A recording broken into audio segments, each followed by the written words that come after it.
Hey, hey, hey, good evening, everybody. Justin, awesome to be with you again this evening. I love this new series that we're developing here, Future Proof Your Health. So what we're all about at the DNA company, literally giving you instructions through your own manual as to add healthy years to your life, perhaps even change the day you die, right? I mean, it sounds compelling, but it's based in science. Absolutely. And the deeper that you rabbit hole on genes, you understand the relevance that they would have for not only lifespan but health span. That's a topic that we bring up a lot, the quality of those years and then the number of them as well. And Absolutely. genes are just there's such an upstream of the upstream. They encode enzymes and the enzyme pathways go from there to really dictate how your body functions on all of these various pathways. So genes are a fascinating topic, and I think they're really relevant for people's health. Irrefutably. And folks who are joining us this evening, welcome to part two of our Future Proof Your Health series. And we're absolutely thrilled to have you here tonight. If you haven't already, ping your loved ones, get your significant others, your family, your friends in right now. It's easy to send them over an email with the subject line, add years to your life or change the day you die. You choose, but get them in here. And we're, taking this pivotal step toward unlocking the keys to a longer, healthier, more fulfilled life. And for anyone who doesn't know me, I'm Bryce Wylde, the co-founder of the DNA Company and Chief of Innovations in Pharmacology, joined by my colleague Justin Harris, who is a certified functional genomics practitioner. And together we are diving even deeper tonight into the transformative power of functional genomics. And bottom line is to equip you with actionable insights that will help you take full control of your health, not just for today, but for the years ahead to change the day you die. So let's take a second to reflect, Just. I think the question we want to have people ask, beside, by the way, what's in the poll, which is simple, just, have you done our DNA 360 test or not? Or any testing from the DNA company, because we want to hear from you as to what those are. But we also want to know if you're confident that your current health plan is setting you up for the best possible future. Sickness based medicine, reactive triage medicine, conventional medicine, call it what you will, is just that. It's for health seekers, people that are looking for a problem to their solution. Not to say we can't address that. We can. We'll unpack that. But also wellness seekers, individuals who are looking to add years to their life, go from good to better. We love those individuals as well, because we can help both sides of that coin. So the question becomes, or the thought provocation is, imagine having a personalized roadmap, crafted just for you that optimizes every area of your health. That's what we want to get across. And we'll show you how to create that roadmap using your unique genetic blueprint. So, and by the end of this session, of course, you'll understand how that happens through DNA, and also our future proof you bundle, which is tailored to support you in building personalized health journey with our expert guidance, just like Justin has to offer. You said a second ago, squaring the curve. What, explain that to folks, because people, often in their minds, they do understand this sort of trajectory of health, but how can squaring the curve on a chart introduce a new concept, Justin, a new idea as to what we're trying to accomplish at the DNA company? Yeah. So if you think about it like this, right? Your genes have a tremendous influence over the way that you should live your life because it represents this default setting within the body. So I'll try to use an example here. Let's say you don't have good fatty acid metabolism at a genetic level, and you choose to live a lifestyle of a high fat eating style, right? You jump on a ketogenic diet, or maybe you try to do the carnivore thing for a long term. That curve is going to be very different had you known that that wasn't for you in the beginning, right? Imagine years of eating in the wrong way. It's only wrong for you. When I say wrong, I don't mean wrong across the board. But again, we live in this world of personalization. That's what we do. So that curve is up to you, because if you know what your blueprint is and then you live in concordance with that, that's going to have a much greater result and you're going to have a much better lifespan. And it's because you're doing the right thing for you, right? We live in this world now where if you follow the wrong influencer, you can just jump on X diet and that is their diet and it worked good for them. but you don't know how you metabolize different nutrients. You don't know how you should be exercising, etc. That's where genes really influence this curve. And I see you got the beautiful metric up there to look at It's as well. simple, it's elegant, but what you're talking about is right in here. So I thought I'd sort of throw up the XY curve here. If you're eating a diet that's not optimal for you, as you're describing, we get into the nuance, into the nitty gritty of what that means: macronutrients, carbs, proteins, and fats. But let's just say your genes dictate, as you're describing, eating in a way that you consume the right fats. You're pulling this particular curve outwards, squaring it, and what that means is this red downward sort of spiraling arrow is the typical life experience, where in our 20s we start this slow but steady decline or demise into infirmed, or poor quality health. Into our 60s and 70s, it's a slow decline into eventual death. But if we can square this curve and pull this margin outward by improved diet, lifestyle, exercise, supplements, technologies, and sometimes have the same length or longevity, but a much higher quality. That's objective one. Then we also want to hopefully maybe see this square end up over here. You're adding years to your life, but quality is everything. So instead of accepting health that steadily declines as we age, as per the caption, we can square the curve by preventing illness and disease, and have that hopeful, immediate or very acute end to our life after a life filled with quality. In the United States, by the way, 6 in 10 adults are living with at least one chronic disease. That includes things like heart disease, cancer, diabetes. Here in Canada, where you and I sit on different sides of the country, 44% of those individuals aged 20 and older have at least 1 in 10 of the common chronic conditions. Again, things like diabetes, arthritis, hypertension, et cetera. It's pretty staggering how many people are living a life in disease. And we want to hear from you guys if you have any questions tonight about conditions that you might be suffering from, how we might be able to help at the DNA company. But it's a sad state of affairs out there. And by the way, it's interesting because the political landscape, for good or better, is changing right now. Having a lot of people, really ponder this notion, whether you're, for or against how things are moving in that political landscape. People are starting to think about and should be thinking about their health and how to take control of their health. It's a very, very important time to be doing that, putting it into your own hands, as it were. And that's what we're all about at the DNA company. And what I would sort of describe as a preventive care gap. So, despite, I suppose, awareness of preventive measures, people that know about how, testing their genetics, looking into their diet and lifestyle might add these healthy years to their life, the prevalence of chronic disease still remains high. And then I don't think there's barrier to entry here. We'll talk about some really cool discounted packages that we offer this evening. But this idea that these measures are available, and yet the prevalence of chronic disease remains high. This highlights the needs to shift toward this more proactive health management. So what are some of the things that we're actually doing to make that available to folks? Well, it's interesting because when we talk about symptoms and we talk about things like disease, these dis-ease states, really the symptoms and the disease, they're not the problem. They're actually the result of the problem, right? The real problem is actually stemming from some sort of dysbiosis at a cellular level, some system that is not working optimally. So we zoom all the way out on the genes because they're the actual baseline encoding process for how, let's say, your detoxification system works, how your micronutrients, are assimilated genetically speaking. So the DNA company offers, a few different options there as far as our core product being the DNA 360. That's the number one thing that we do, because that gives you a big list of different genes, including SNPs, copy number variations, indels, deletions, which is unique to us. That's something that we test that our competitors don't test. And it gives you insight into how all of these different processes work in the body: methylation, glutathionization, antioxidation. Once we know that, we can structure a healthcare plan that is way, way more detailed than we would be able to otherwise.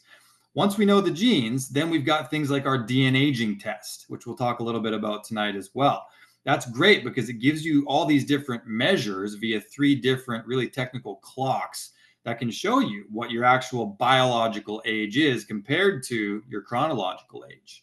We can bounce these things off one another because we know your genes, and then we're knowing how they manifest later at a cellular level. PGX is another thing that we'll mention tonight, which is crucial because medical malpractice nowadays is one of the biggest problems within the healthcare industry. People being prescribed medications that their body can't metabolize.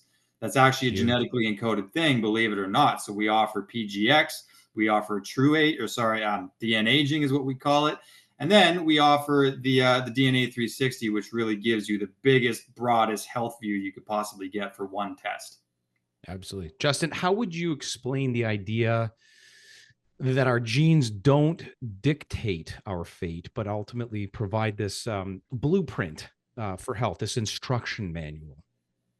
I love the analogy that we use of DNA loading the gun and lifestyle pulling the trigger, right? So there's genes and then there's epigenetics. There's what they actually manifest as due to your lifestyle. Understand that genes really can't change, but the expression of them certainly can. They react moment by moment to input, right? The stimulus that you give them. Everything from the calories that you take in, the source of them, the way that you exercise, the way that you sleep. All of these genetic factors get actually brought forth by the way that we live, right? So it's not a curse. We don't try to look at it in terms of good or bad. We just look at it as far as this is the genotype. It represents X. If you live this way, it's amplifying the likelihood that it's going to manifest in a suboptimal manner or in an optimal manner. And the genes don't change, right? So your lifestyle has to change. I like to say you lived yourself into this situation and you're going to live yourself out of it once you have the right information, of course. What we eat, how we exercise, even how we handle stress can turn genes on or off. And you got real deep real quick. So let's pull it back, methylation, glutathionization, detox, just some simple examples of how lifestyle choices impact gene expression. What are some of these? I know you've helped hundreds of people literally manage their genetic expression. What are some that come to mind when when we're talking about how we can influence our genes, what we call epigenetic So let me influence? use an example. So I'll use myself as an example because I live in Canada, for better or worse, and I have totally suboptimal vitamin D pathways. So if you haven't had your DNA 360 done, vitamin D is created almost like a hormone in the body. There's a few steps to it, and there's genes that encode each and every one of those steps. I didn't know that I have totally suboptimal genes for all 3 of the steps that we look at. And I live in a northern climate. So I was not able ever to get my vitamin D levels up, via like a 25 hydroxy vitamin D test. They were always low, but you take what's on the bottle and, it would be drastically different in August than in like January, of course. But I didn't know the genetic component.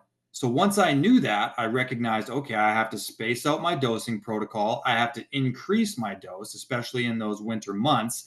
And lo and behold, I was able to get my numbers up. But it was until I knew the genes, I had no idea what was going on because other people could just take 1,000 IUs or whatever and end up with pretty manageable vitamin D levels. So the genes really influence dosing protocols. They influence a lot of different things. And I would say that's really common. If you do live in a northern latitude and you don't know your genes, you may want to get our test because then it'll really help you to understand that. Yeah. I'll share an anecdote as it pertains to so many things I learned about my own genomic protocol, but the one that always comes to mind that has made probably one of the biggest, most significant impacts in my own life is as we understand, frailty is the number one cause of uh, death across the board, and that trumps diabetes, heart disease, and even cancer. And what frailty is ultimately can be boiled down almost to loss of muscle mass, right? Leading to falling and leading to broken bones, leading to hospitalizations, leading to death. I mean, that's oversimplified, but nonetheless, when we distill this down to retention of muscle mass or prevention of sarcopenia or sarcopenic obesity, and that's simply getting too frail and thin, like a piece of steak, you want to look like a strip loin, not a ribeye, so that's what we want. So learning from my genetics, it was discovered, this is back in 2016 now, when this company was born, that as an individual male, biological male, I am of the hormonal predisposition to be estrogen dominant. So what does that mean? It simply means that there's this spectrum, whether you're male or female, from estrogen through to androgen dominant, the way our sex steroidal hormones work. So it was frustrating and has been frustrating for me over my life to, the amount of intensity I have to put into my workouts and the strength training that I have to do to retain that muscle mass, to therefore avoid frailty in my older age, is just double down, triple down compared to the average individual male and or androgenic male. Now, I might keep this full head of hair. I might not have prostate issues, but I'm nonetheless estrogen dominant. So there are things I can do. And some of those things are to focus on the cruciferous family of vegetables: kale, cabbage, broccoli, cauliflower, mustard greens, things that have this high amount of this diethylmethane. I can supplement with that. I can take calcium glucarate. And workouts have become a lot more, translating into that muscle mass that I've always desired. So that's just my simple little anecdote. It's changed my life in so many other ways. It can change yours too. Before we continue to sort of talk about genomics and epigenetics, though, if you're ready to take charge of your health and our future proof bundle, our future proof you bundle, now we're offering 3 tailored options to match your wellness journey. So hopefully some of you, and we'll talk about the results of the poll tonight. It's a single question poll, whether you've done your testing or not. At the end of the day, though, what we're looking at doing is going beyond the DNA 360. Now, there is this offer of DNA 360 plus a de-aging test, plus your 7-day nutrition plan and a 30-minute clinician consultation. You get all that together, and you're saving $524 for the great price of $11.99. It's insane. You take advantage of that now. Now, if you've already done your 360, you can opt into a pharmacogenetics test, and that's looking at what drugs are optimal for you, and the de-aging test and a 7-day nutrition plan, which includes 30-minute consultation. And you can do that for $11.99, and you're saving $724. That might be one of my favorites, especially if you've already done your 360. Thirdly, a de-aging plus a 7-day nutrition plan plus a 30-minute clinical consultation with a focus on understanding, your how things are working for you from a chronological versus biological age perspective. Can we put healthy years on your life? Yes, we can. And that's a personalized nutrition plan on top of that. That's for $10.49. So you're saving $175. So we're going to repeat that a few different times. It's only available now, this evening, through this presentation. Once we're done here tonight, that will no longer be available unless it's, I believe if you've already got the link, and we'll share that link soon.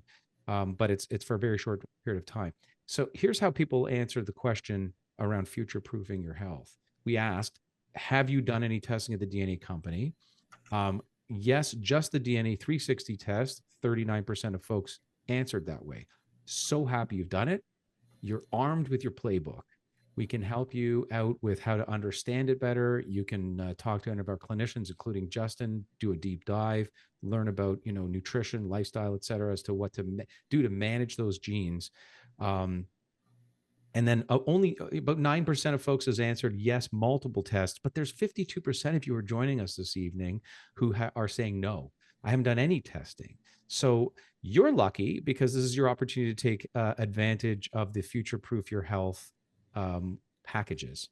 And there are 3 of them that we're offering. We'll talk about what those are again very shortly. So imagine having a health playbook, right? Customized to you, not just a generic plan, but functional genomics makes that possible. Think of it as your own personal health strategy. And you can layer on to that what drugs are best for me. You can layer on to that how am I aging. So I happen to be 50, and my DNA aging test says I'm 43. So I've got that equity of 7 additional years on my life. I'm squaring the curve.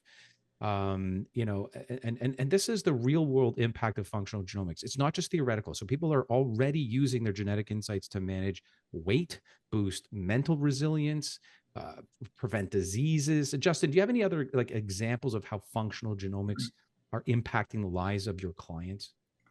Yeah. So what I love about having some sort of an age test like that in conjunction with the DNA 360 is that you can see if the interventions that you've placed are actually doing something or not.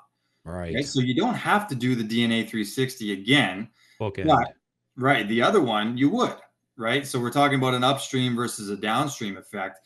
I had a client that I worked with for a whole year, and they did one of those tests at the beginning, and then they did another test at the end, and we were able to actually take 8 years difference to the positive, right? So they got That's eight huge. years younger, biologically speaking, just because we looked at all of their genetic weak points. They had some mitochondrial detox issues, so we placed interventions there. They were on the wrong kind of exercise regimen, so we adjusted, right? And over the course of a year, they got 8 years younger. So that's what's so cool. And you can redo up to twice a year the DNA aging to see and make sure that what you're doing is actually being effective. So that was probably my biggest pat on the back that I had, because 8 years is fairly significant in my view. 1 year and 8 years, come on. It's huge. No, it's huge. So the questions we're asking you to ask yourselves are you confident that your current health plan is truly optimized to your personal longevity? And by and large, folks acknowledge that it's just not. It's not a health plan that's putting years on their lives. It might be one that there are some better ones out there than others, but that's excellent for triage. You're not going to lose your home. You're not going to have to remortgage. But that's health. In perspective of it not being ever something that should be considered an expense, only something that should be considered an investment. So your health is an investment, not an expense. So small entry point, and we're talking in the range of under a couple of $1,000 to add healthy years to your life and potentially avoid having to ever, get into a sticky situation where you're, triaging or you're pulling off on your health insurance because now you're sick. The other question we're asking you to think about is what's the cost of waiting to address potential health issues until they arise, rather than proactively managing the age-old adage. This is a ounce of prevention worth a pound of cure. Yeah, And I also think that, sorry, Bryce, I was going to say no, that there's also this trial and error thing that everyone ends up doing. When you have a health problem, you go to your doctor, he says this, you follow X influencer, they say that. And we are among the few people that are really operating in this bio individuality sphere. So ending that cycle, right? That trial and error cycle. And I tried this and it kind of worked, and I tried that and it didn't work. When we know your genetic weak points, we can operate under the assumption that cellular pathway is always going to be suboptimal at a baseline. So we know where to place some support, right? Whether it's gut, whether it's a particular vitamin, whether it's hormonal, we can place that intervention with a lot of detail, and other people really can't. And that lends itself to a much better health span, because we know that your cells are always being told the wrong thing, remembering that this is an instruction manual. So if it's the wrong instruction, the cells are always going to behave in that way.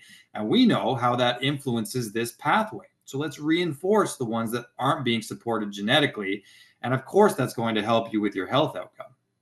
absolutely. Well said, for sure. The other question I was going to suggest that we entice you to think about or ask yourself is, what would it mean for you to have a very clear, concise, personalized roadmap to optimal health and longevity? This is your opportunity for those that instruction manual. And I love the way you put it in sort of just that very scientific manner of, yes, DNA is DNA, and yes, it informs what you do: diet, lifestyle, supplementation, technology. But let's call it to task what those recommendations are that we might make within your report, genetic report, what to eat, what to take, what to do, and let's bookend it. Let's put that DNA aging test in there. Let's see how many years you add to your life, healthy years, square your curve after 3 months intervention. So if you've done your DNA 360, there's the DNA aging test that you can run, plus a 7-day nutritional plan, plus 30-minute clinical consultation that focuses on your understanding of biological age and personalized nutrition for just over $1,000 bucks. You're saving $175. If you're part of that 52% who hasn't done anything, here's what I recommend: the DNA 360 test plus the DNA aging test. That's the biological age assessment. It's a methyl clock. We'll open that up, for discussion explanation next. Plus 7-day nutritional plan. You literally understand what your DNA says you should be eating, plus a 30-minute clinical consultation. So you get this ultimate insight into your genetic and biological age for $11.99. So you're saving $524 tonight, right? So this bookended test is, now I know what to do. My clinical consultation says, do this, eat this, take this, do this type of exercise, maybe consider this type of technology. In 3 months, you'll want to repeat that DNA aging test because you'll have that baseline, and you'll want to see how many healthy years you've added on to your life. And that's exciting. Nothing like it, in my opinion. And then, as you go on and continue to follow some of those recommendations, add more and more years to your life, as you age. So personalized health, the future of prevention is here. It's now, and you can adopt the approach by considering what we're talking about. Genetics, lifestyle, individual risk factors, put it all together. Justin, what the hell is a methyl clock? What do I mean by biological aging, anyways? Yeah, so there's a lot of these clocks out there, right? And some of them are more accurate than others. Um, the company that we work with, True Diagnostic, has really done a lot of work on getting to ultimately the clocks that they used. And they actually used 3 different ones. DNA methylation would be kind of their premier one. They also look at things like telomere length, things that are really telling of your lifespan. And one of the tests that they do is really about organs and how your organs are aging as well. So we're talking about epigenetics, really, right? So we've talked about genes. That accounts for the baseline encoding process. And then, just like we said, epigenetics is how it's manifesting based on how you've lived up to this point. Like I said, you lived yourself into this particular scenario, and you can live yourself out of it or into a better one as well. So that's what the methyl clock looks at. It looks at how your genes have been methylated in an epigenetic manner to translate to how your body is aging. A lot of us are running around 10 years older than we actually are based on our chronological age. So aging is definitely one of the biggest contributors to all disease states, right? Rapid aging, aging too quickly. If we know your genes and we know where the suboptimal areas are, now we have a way to measure how it's manifested. It makes it so that we can be way more detailed, even just above the DNA 360, because we have a way to measure how you're actually aging. So that's what those 3 clocks do. And it's a really interesting thing that you can just keep on doing to see and make sure that you're adding the right things and you're not adding the wrong things as well. Because it works the other way, right? I mean, if you put a good 3 or 4 months of work in, and you see you've shaved off, 4, 5, 6 years on your life, put in 4, 5, 6 years on your life. If all of a sudden, you start drinking and smoking, and eating poorly, it's going to reverse, isn't it? I mean, and by the way, what's happening when it's being reversed in that regard? Just explain to folks what it exactly is that we're actually measuring. Why would it start to go the other direction? I'm a 50-year-old, I'm abusing my body, and my biological age is 58. How does that work? So if you start, smoking is a perfect example, because smoking, the intake of carcinogens over and over again can actually completely interfere with DNA methylation, and it prevents your body from correcting DNA damage as well, right? So you get this DNA damage. Methylation is supposed to help your body correct it, but you've actually disrupted that process. You've added an element that is directly aging all of your organs because you're flooding your body with toxins, right? So once again, that's you living yourself into an older state, and you're going to have to live yourself out of it as well. But DNA methylation is what's going on there, and the intake of toxins, things like mold as well, disrupt that process, and you end up older than you actually are. Right. So if you've done your DNA 360 test and you're intrigued about what this might be and how your biological age is presenting versus your calendar age and how many birthdays you've had or how many times you circled the sun, it's the DNA aging plus a 7-day nutrition plan, what you eat, and 30 minutes clinical consultation to focus on this, your biological age, for just over $1,000. Your health's an investment, never an expense. Absolutely take advantage of this. It's for tonight only. Um, we often talk about frailty, you and I, and on numerous types of podcasts, it keeps kind of coming up. That frailty, it's not just my opinion, it's the opinion of science now that it outweighs the impact of any single chronic disease, including, by the way, cancer and diabetes and heart disease combined. So increasing what's happening here is it's increasing vulnerability to health complications, disability, and of course overall mortality. And to make it real simple, you get weak, you lose muscle mass, you fall, you break a bone, you end up hospitalized, and you have other complications, and you die prematurely. So reversing frailty is one thing we're able to do at the DNA company, informed by your genomics. This is preventability through lifestyle. So many chronic diseases are preventable. They're manageable. A healthy diet, regular physical activity. This is rhetoric. We understand that. But what is healthy for you? What is your diet? What is the activity that you should be entertaining doing? It's not just stop eating the wrong, carbohydrates or too much sugar and avoid tobacco. It's what is it for me? That's the question that we're answering for people. And then we'll hold your hand for as long as it takes through that to understand. And then these add-ons. So one that I want to drive home, because it actually relates to our first question, and we invite any questions this evening. It's free for all. This is not recorded and disseminated. It will not be made public. So ask any questions you want. Justin and I are here to answer them for you. But Eckerly is asking, does PGX include info about supplements? So before we answer that, PGX, stands for pharmacogenomics. This is the idea that we can test your DNA to determine what drugs are optimal for you, should you need drugs, pharmaceutical grade prescriptive drugs. And the package we're offering, certainly if you've already done your DNA 360, is pharmacogenomics plus DNA aging plus a 7-day nutrition plan and a 30-minute clinical consultation, which is $11.99, and you're going to save $724. We've never offered it that inexpensively, for fear of sounding like a late night infomercial. I highly recommend anyone here who's taking prescription drugs. This is an incredibly empowered test for you to understand what is right for your body, what's wrong for your body. A huge one is, and we see this all the time, antidepressants. Huge one. So many people are on the wrong for their genes.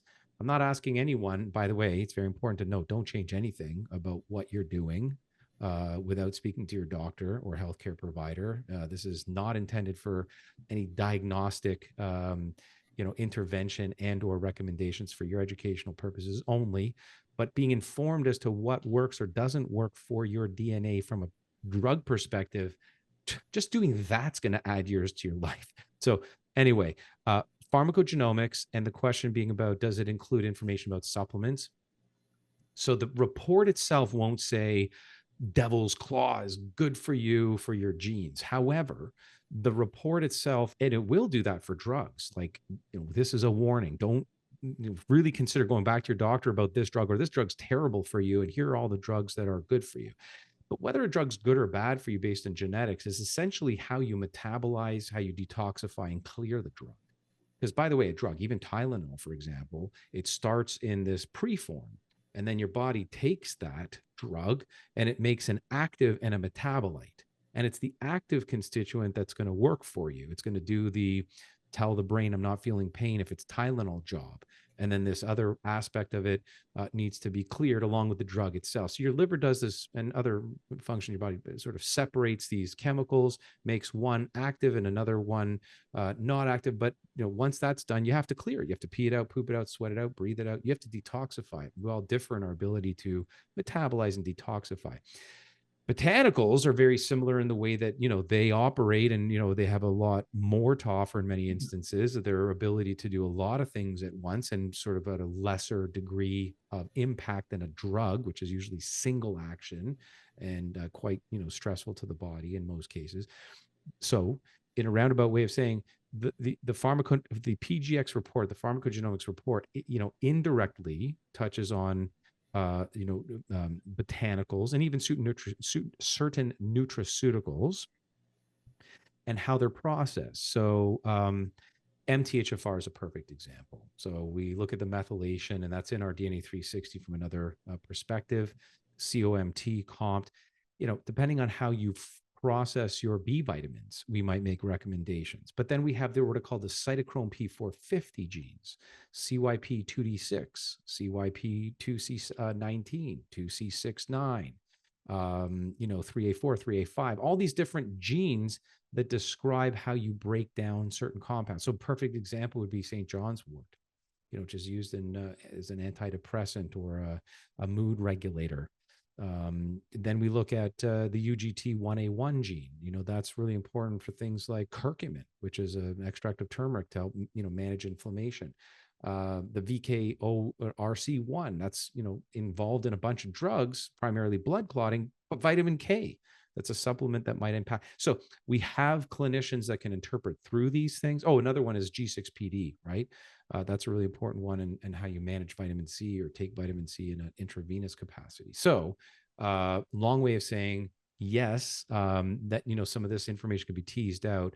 The focus is what drugs, but supplements are also informed in many instances through the pharmacogenomics panel as well. And we can talk about, I've got a couple of anecdotes that we can share if we've got the time a little bit later. Certain patients who have done these tests and who have fared well in certain regards, having had done them. Keep your questions coming in, but Justin, what do you have to say about that? Yeah, I just wanted to add to it about how PGX really pairs beautifully with the DNA 360 because you mentioned antidepressants, and we also have this executive function pathway that we look at, right? So let's say someone was to go to the doctor and say, I have all of these symptoms of depression. And remember, symptoms are not the problem, they are the result of the problem. So we can look, for example, at genes like MAO, genes like DRD2. We can look at your dopamine pathway and contrast it with your serotonin pathway. So an SSRI, for example, of course, that would be the serotonin pathway. An MAO inhibitor, we're talking more about MAO. We're talking about monoamine oxidase. So even just the DNA 360 can help guide things like medical interventions. We also look at things like GSTT1, right, which is a copy number variation to do with liver glutathionization. So if you're on a whole pile of medications and you have, let's say, 0 or 1 copy of GSTT1, some liver support could be in your interest, right? That might be a suitable intervention to just upregulate how it works, or some TUDCA, or something to help with liver enzymes, etc. There's a gene SLC01B1 that has to do with statin metabolism. That's right in your DNA 360. We also look at your mitochondrial detox, and let's say you've been on a statin for a long time.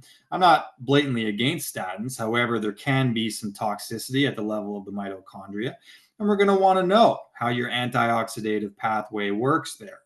So just knowing all of the information in your DNA 360 and then pairing it with something like PGX, gosh, you're getting way more detailed now at that point than you ever would be, and your doctor, through no fault of their own, doesn't have access to that information. So they may not be guiding you with the level of accuracy that we could add on to your current protocol. Right. So I think it might be helpful to maybe ground this with a case study because, the pharmacogenomics, I've run this a number of times in my own clinical practice. I've been in clinical practice for 25 years. This is only recently that I've had access to it in the last couple of years, but it's very powerful. And the particular individual that comes to mind, let's just call him Tom. We ran a DNA aging test before and after, full functional medicine intake, nutritional planning, consultation, a bunch of functional medicine tests. But nonetheless, he was, mid 50s. But it was clear that, by the way, statistically, you're on a single medication, prescriptive medication. There's on average about a 30% chance of a side effect occurring, or side effects plural. Two medications, that goes up to 70%. Three medications, a 100% guarantee you're going to have side effects. Don't care about what, your genetic susceptibilities are. So that's how drugs work. And many people that are trying to manage things like Tom, I'll describe, are on a multitude beyond three medications. It's pretty staggering how the crossover effect and even the, one's ability to detoxify really plays a role here. Anyway, so he was struggling with numerous amounts of medication side effects. His major issue was cardiovascular, high blood pressure, also frequent gastrointestinal discomfort, which we kind of figured out was a subtle sort of form of what you would otherwise be maybe familiar with IBS-D. So he had a irritable bowel syndrome, diarrhea, so loose stool side. Despite all kinds of various interventions, his symptoms persisted. Found myself. He wanted a personalized approach. We ran the pharmacogenomics test. We ran a DNA aging test, which was his elect, and among some other things. So anyway, the pharmacogenomics test actually saw that he metabolized, obviously it identifies how he metabolized all kinds of different medications, and which ones had specifically impacted his experience with blood pressure. And we took a focus on the gastrointestinal medications, ruled a bunch of stuff out, H. pylori, dysbiosis, and all these different things. Anyway, the results were very informing. PGX, pharmacogenomics, showed several gene variations that impacted his ability to break down or metabolize his blood pressure medication effectively. And the DNA aging test showed elevated markers of inflammation, oxidative stress correlating with his gastrointestinal symptoms. So what we do? We put him on a protocol. In fact, I referred him to somebody who I really trust when it comes to inflammation, but nonetheless on an anti-inflammatory, very low inflammation food protocol, gut healing foods. Hyperpermeability was one of the things that were going on. So something called zonulin was elevated. A bunch of prebiotics and probiotics to support his microbiome and manage the inflammation. Supplementally, obviously, probiotics, certain digestive enzymes, exclusion of certain foods, a bioavailable form of magnesium, a bunch of things. Technologically, we introduced him to, blood pressure monitoring, including an app on his smartphone. A lot of people get, white coat syndrome. He was one of those. So it was already inaccurate to be testing him, in a clinical situation. He would just, what we call, a systolic isolated elevation, right? So his upper number was always, way higher than it would otherwise be at home. So we introduced that technology. And then he adopted some relaxation techniques. We helped him focus on short, consistent workouts that fit his profile. Within 3 months, gastrointestinal issues got a lot better. Zonulin dropped off, blood pressure stabilized, a whole bunch of things.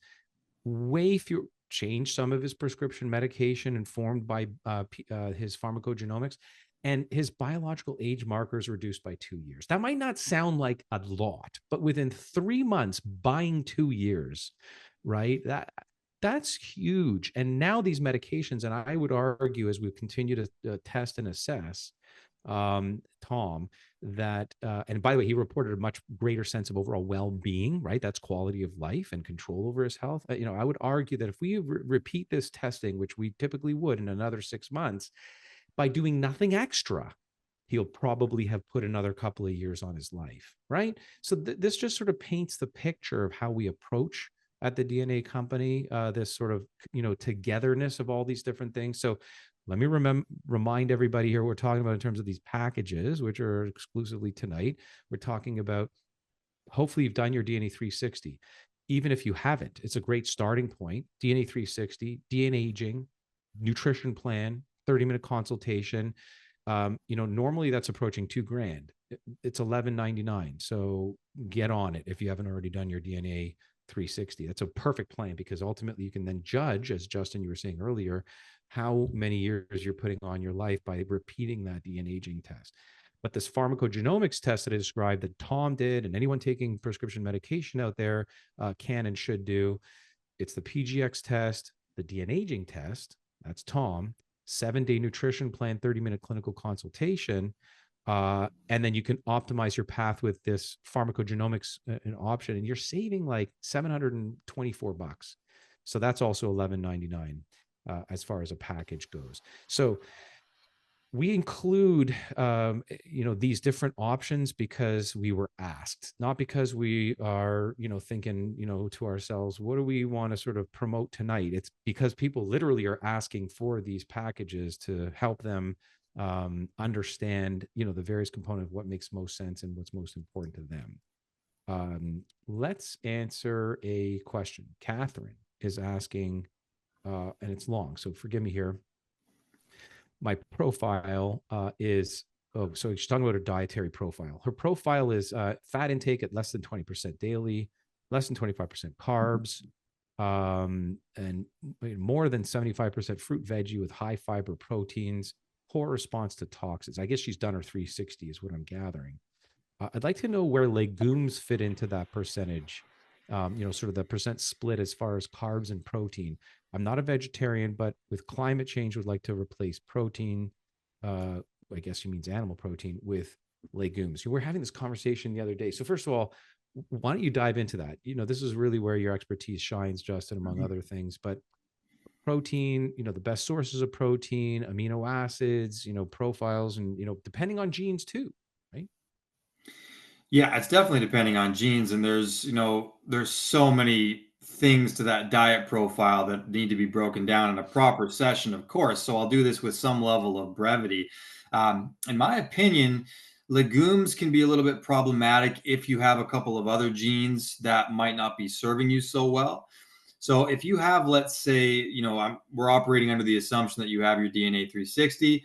If you have two copies of one called GSTM1, or maybe even if you have 0 copies of GSTM1, legumes might be a little bit problematic because there is an associated gut inflammation that could occur with that sort of gene profile, to where I wouldn't be relying on it as a predominant protein source, because there's an upside and then a downside, right? So we don't want to take a step forward and another step back.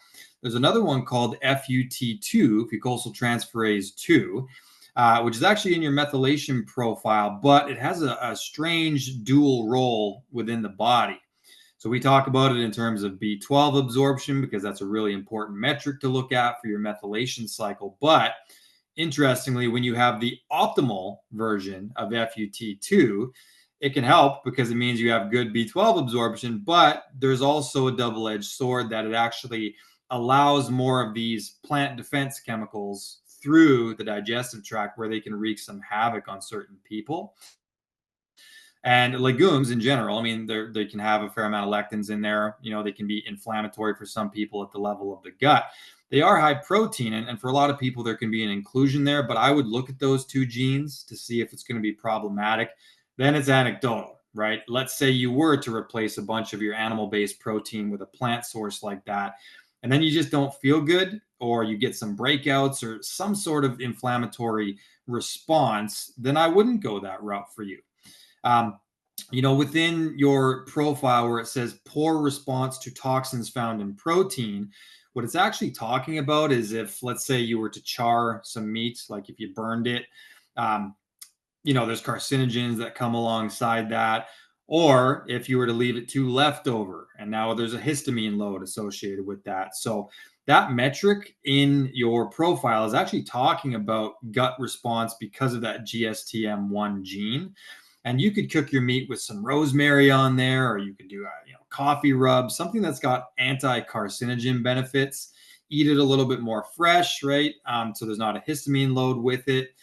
Get good quality meat in the first place. I wouldn't necessarily recommend throwing the baby out with the bathwater when it comes to that. So protein sources are something that you can dabble in. I'm actually of the opinion that in general, animal proteins do absorb better, and they typically have more amino acid bioavailability. If you struggle there, you can also use an essential amino acid supplement, which I'm sure Dr. Wylde, uses as well. I use one from a company called Keon, and it actually is a plant source of amino acids, but they're in these really great ratios that had a lot of time and effort put into them. It's each and every amino acid that your body doesn't make on its own, and it can really help substitute if you're a little bit low on the dietary protein. Anything to add to that, Bryce? Oh, it's a great summary. I would just sort of you fit it in there very well. But I would just sort of remind folks that are talking about or thinking about protein of the ideas that there are essential amino acids that you essentially your body can't synthesize or make them on your own. They have to be obtained through diet, and there are 9 of them. Some of the more important ones are, leucine and isoleucine and methionine and tryptophan and so forth. But anyway, so vegan and vegetarian diets can ultimately provide all the essential amino acids. It's just harder. And you can do that by incorporating a whole variety of protein-rich foods, and you were describing, and considering genetics as you described. I think that's very important. Um, when you're mixing, for example, certain grains, non-gluten, hopefully, we test for that, by the way, as well, gluten sensitivity through human leukocyte antibody assessment, with certain legumes, so beans, legumes, and grains, you're probably going to be able to achieve, full complex or full essential amino acid profiling. But it's more nuanced than that, right? It's more than just combining legumes with quinoa to create a balanced amino acid profile, depending on how, just as you described, Justin, everything from detox genes through to certain genes related to your immunity, like the HLA gene. So there's a lot to consider. So there, and by the way, it's a great point to introduce the idea that we're never looking at a single gene here.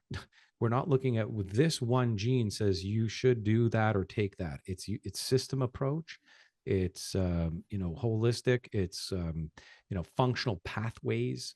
There's a lot involved in this to determine what the best diet is for individuals. And we've corrected a lot of diets for folks. I mean, people that are carnivore brought them to modified Mediterranean, or people that are keto, and you know what? No, you're going to gain weight on a keto diet. You got to go paleo. So there's a lot of nuance to it, but we'll get you on the right track. I love this next question. Katie's asking, can this program help somebody who has mold toxicity? So I'm going to start quick, and I know you'll have a lot to answer to that, because, I'll just start by saying yes, right? There it is. Yes.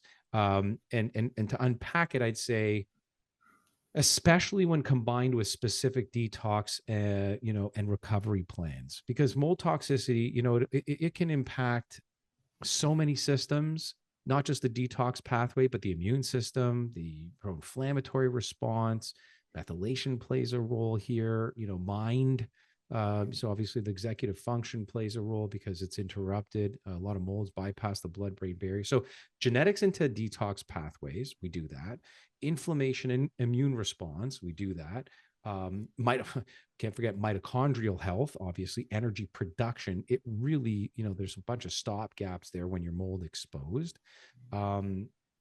Supplements to help deal with it, certain conventional programs to help deal with it, lifestyle modifications to help deal with it, all informed by your DNA. And in many instances, functional analysis, like your microbiome, how to use these good for you bugs in order to defend against and overpopulate or squeeze out some of the mold and or fungal spores that ultimately populate the gut.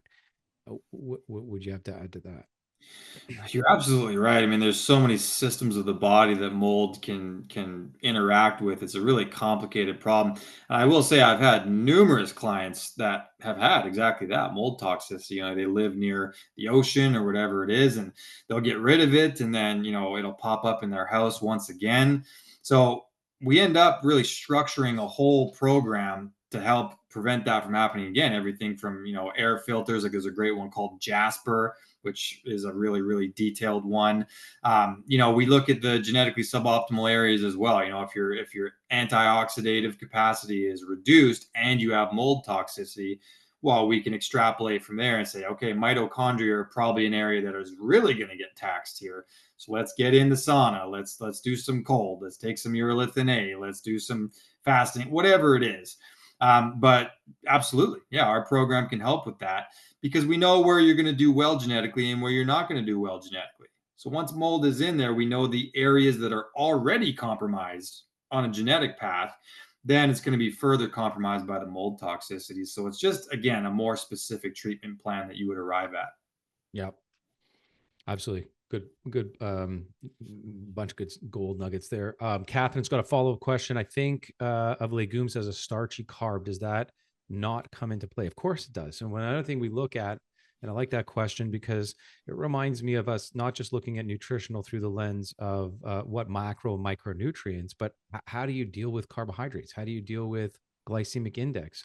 How do these things interact in your gut and your detox pathways, et cetera? So I think it's important to understand not all carbohydrates should be vilified. This has a huge impact. I think gluten is problematic for most people, but still not all. And we look at the human leukozyme antibody responses to that. But starchy carb profiling, legumes, they contain a higher percentage of carbohydrates than traditional protein or animal-based protein, meat, eggs, even some dairy, which, by the way, we also look at lactose intolerance, et cetera. But, for example, roughly 1 cup of cooked lentils is probably roughly 40, 50 grams of carbohydrates, which, by the way, is seemingly relatively high. And it puts carbs into the starch category, obviously, but they have a far lower glycemic index than most other starches. Even though legumes are not really part of a paleo diet, now I fall back on evolutionary biology anytime I think about giving blanket statement advice. How have we lived? What have we eaten over the past hundreds of thousands, if not millions of years? And how have those foods satisfied genetics overall? That's our default. Now you can get a lot more specific and of what you should eat. But I guess I would just say quickly, like, despite their carbohydrate or sugar equivalent. But by the way, TCF7L2 gene is just one amylase 1 AMY1 gene, another gene we look at sort of help us with this picture.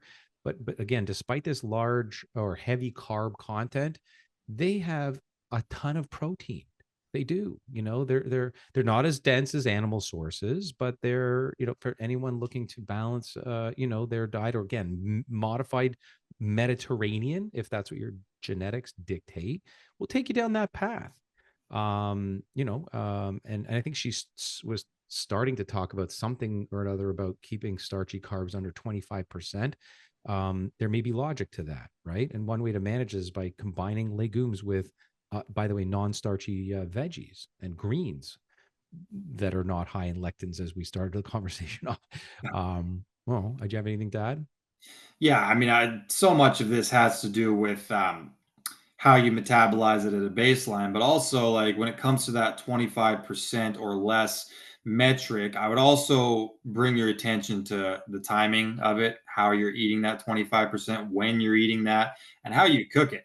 Right? Because, for example, like a resistant starch is very different than a typical starch, right? So if you were to cook potatoes and eat them while they're still hot, the glycemic load is actually quite a bit higher than were you to let them cool and then eat them. It turns into something of a prebiotic fiber, right? Which is not going to have nearly the blood sugar raising effect because it kind of lines the digestive tract when it's resistant like that. Or timing, right? Like if you're going to have starches for breakfast versus after a workout, it can have a different effect overall on your energy levels and your metabolic pathway. There's also ways that you can mess with it, right? So, like, I'm a fan of, you mentioned, we talked a lot about protein. You can use proteolytic enzymes, and that can increase your ability to metabolize that protein. You can use amylase as an enzyme as well. You can take a shot of ketones right after a carb meal and sort of get back into, something resembling ketosis, or you can do a fast right after if you're worried about it and you're worried about the blood sugar component. Again, look at that TCF7L2 gene to understand that.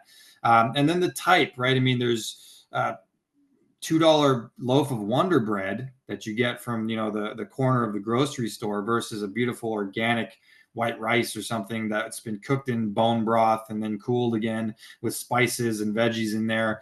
There's so many differences to how you cook it. And that's why I always recommend having a coaching program if you want to get really detailed, because these are the things that ultimately make a difference in that curve that we talked about at the beginning of this call. How you do it matters a ton with all that stuff. Absolutely.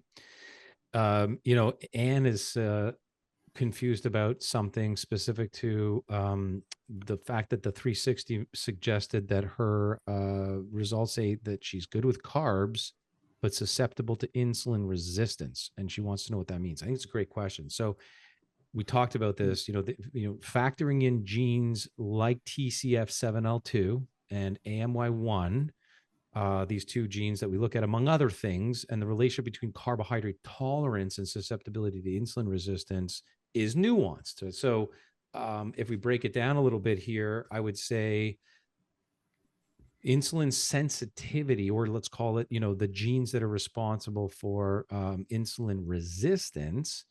And by the way, the TCF7L2 gene is one of the most predictive for type 2 diabetes risk and associated with insulin secretion and glucose regulation, glucagon, et cetera. So we never look at a single gene, but it really does predict, exclusively how sensitive you are to insulin resistance. And the AMY1, the amylase 1 gene in carbohydrate digestion, this gene influences more of a production starting with the oral cavity salivary amylase, and the enzyme responsible. Again, Justin said at the very, very top, genes encode for how certain enzymes work. And so this variation that you might be describing, because she says, okay with carbs with, yeah. So you might break down the carbohydrates effectively, but then when they are broken down later on down the track, digestive tract, insulin is, production and or the sensitivities of insulin is not as optimal as it otherwise could be. So, I mean, I'm just going to say very simply, consume your carbohydrates with protein, and have that plate, contain smaller amounts in percentage. I mean, that's like the top line recommendation. What do you think? This is a direct correlative to that whole n=1 thing that you mentioned, that we don't look at one gene and just say this is how it is, right? Because the genes have a relationship to one another. And I always say, like, I don't treat the DNA report, I treat the person. We use clinical correlation. I ask them questions. How much do you work out? This, that, the other thing. Because you're right, there's more than one stage to things like carbohydrate digestion. Maybe a salivary amylase gene is working in your favor, but later on, the insulin mechanism gets kicked on anyways. So it's insulin sensitive. However, you can actually metabolize starches at a baseline properly. The same thing can happen with fats, by the way. If that TCF7L2 gene is suboptimal or dysregulated, overabundance of any of these macronutrients might manifest as an insulin spike, and it does predispose you to certain issues there, cardiovascular, etc. So I recommend looking at that first, and that exists in your cardiovascular profile as well, TCF7L2. That's totally correlative to insulin, but then look at those other macronutrient genes and structure it accordingly, because a full-on ketogenic diet might also result in an insulin spike for you too. And nobody understands that, in the ketogenic space. Usually they talk about suppression of insulin, but if you don't know that gene and you're having fat bombs and butter coffee and MCTs and this, that, the other thing, you might still end up with insulin dysregulation, even though you haven't had a carbohydrate in 3 months. Not to mention ApoA2 and the fat bombs. People that are in this keto space and think, oh, it's the next best thing ever. And even if initially you lose weight, if we discern that, ApoA2 among other genes, that you are a certain variation, we're going to sway you away from a keto diet. That's because inevitably people with certain gene variations end up gaining weight, and fats are not transposed and placed in the body, effectively or healthily, with about 25% of the population exuding these particular genetic profiles. So the keto diet, in other words, is bad for 25% of people, very bad. So What are we talking about again when we're talking about these programs, these special offers, the future proof your health? DNA 360 plus DNA aging. I love this combo because again, it gives you that baseline as to what do you need to do to recheck and then understand how many years, healthy years you put on your life to square the proverbial curve. Plus nutrition plan, plus clinical consultations. $11.99. You're saving, $524. Get on it. If you've already done our 360, the PGX, the pharmacogenomics and DNA aging, I love that combo. Plus, again, the nutritional plan, 30-minute consultation. That's also $11.99. You're saving $724. If you're just wanting to do a DNA aging test and see where you're at and further insights into your nutrition plan, where there's also 30-minute consultation, and that's to focus on understanding your biological age versus chronological age and some personalized nutrition insights. That's just over $1,000. Your house and investment, never an expense. So each of these bundles are crafted really to deliver this precision insight and personalized roadmap for your health. So all you got to do is click the link in the chat. We'll put it up again. Secure your bundle. It's exclusive. Start your journey to a healthier, longer life. Diane saying, I've done the DNA aging and the DNA 360, but want the consultation. What do I do? Well, you know what? I'm not sure if our amazing CEO is even in this webinar this evening, but sometimes she listens in because of questions like this. And if she is, we can pull her in because she's that kind of CEO, always with an answer, always wanting to help personalize plans for folks that have maybe done this test or that, but want to do something a little bit more. And if not, we'll make sure we get an email back to you, Diane. We'll make sure that happens, probably directly from Tracy, our CEO, because again, she wants to make sure everyone's taken care of, and we love her for that. As we sort of wrap things up, Justin, is there anything, and we'll continue to do these, by the way, exclusive, future proof your health protocol webinars, I suppose, is what we're doing, that are never public. So people can ask all kinds of questions, invite their friends and family. We typically start a little bit theoretical in the world of genomics if you haven't already done your genes. So invite people that are new to the space. Invite your friends and family that you want to help add years to their lives as well. If you're hanging around longer on this blue ball, you probably want the people around you that you love to be there with you as well. What excites you in this new space, especially as it pertains to some of these tests that we've just launched? I mean, you're armed with so many of your clients with DNA 360, but here's the better question. Which of these tests do you wish that they would act on, to empower themselves to add years to their lives? It has to be DNA 360 for starters. I really think that every nutritionist, every personal trainer, you should have access to these things because, like, I was a nutritionist before I got into functional genomics, and I wrote like good quality meal plans, in my opinion, good quality meal plans. But I did it without having any idea whatsoever of what these people's genetics were. And looking back on it, even though I got good results with people because I would correlate and things with what they were doing, still it was nothing compared to what I'm able to do now. So everybody should have access to this from day one because we can even tell you what your career likelihood is going to be. We can tell you, based on things like BDNF, are you going to be able to recover from a concussion or not? So should your son be a football player or should he go toward tennis or something a little bit less intense? There's so many things that this stuff can tell you. And we're only ever expanding and we're only ever making it better. And our coaches only get better. Everything that we do is improving at all times. And I believe that healthcare needs personalization more than ever. So I'm so excited about the future and I'm glad to be part of it with you, Bryce. Yeah, no, I echo those sentiments, and I'm happy to be here with you as well, brother. Thank you to everyone who's joined us this evening. It's a journey toward future proofing your health. We're on it with you. We're just a little ahead of the game, but we want to catch up to speed. So remember, your genes are not your destiny. They're your blueprint. They inform what you can do to add these healthy years to your life and square your curve. So with the right insights, can unlock this path to not just living longer. We want to drive that home, living stronger, more resilient, the better, sort of faster, more improved you 2.0. So if you're ready to take control, now's the time to make it real. And this future proof you bundle your roadmap, which guides you with these very precise, personalized data points to make decisions regarding your health, not end up in triage in the hospital and remortgaging your home. Don't wait. Don't wonder. Don't think about what it may be. Get the testing done. Start shaping your best future today. So thanks for joining us. And here's to living life on your terms. Be well, everybody. Thanks, everybody.